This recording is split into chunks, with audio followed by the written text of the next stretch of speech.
Ang madalas na pagpupuyat may masamang epekto sa kalusugan.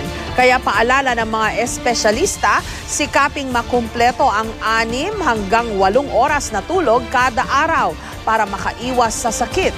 May report si Tina Panganiban Perez. Third-year interior design student si Jai sa University of the Philippines. Sa dami ng assignment na kailangan niyang gawin at sa aga ng kanyang klase, maswerte na raw siya kung maka-4 na oras siya ng tulog sa isang araw. When I get 4 hours of sleep, for me, okay na po yun. Whenever I do a plate po or a homework, I try to nap for sometimes an hour or 30 minutes. Sanay na nga raw siyang labanan ng antok. I used to take energy drinks, pero I got hospitalized po because of it. Nagka-wounds ako sa intestines.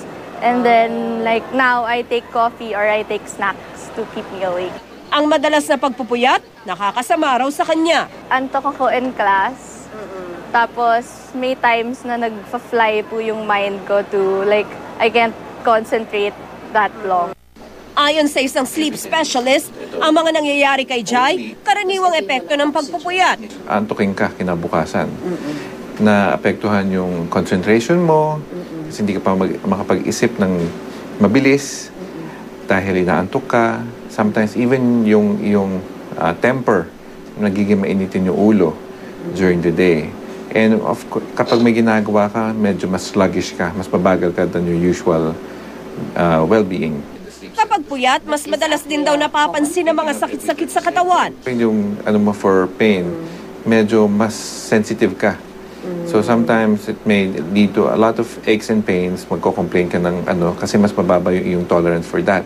Ang ilang nahihirapang matulog ng maayos, nagpapa-sleep test pa para malaman kung saan nagkakaproblema.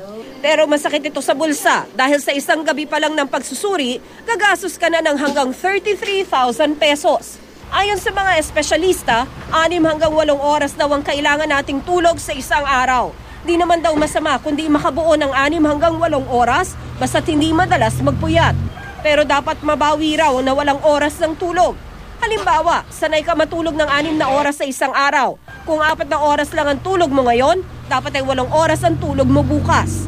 Ang 2 oras na nawala ngayon, idaragdag sa tulog kinabukasan. At kung akala mo masarap ang tulog kapag humihilik, mali ka. So yung mga taong humihilik na malakas, yung tulog nila hindi masyado malalim, mababaw, pagising nila kulang pa rin yung tulog, tsaka antukin sila. Ang mga taong ganito, may sleep apnea. Ang daanan ng kanilang hangin, masikip o nababarahan.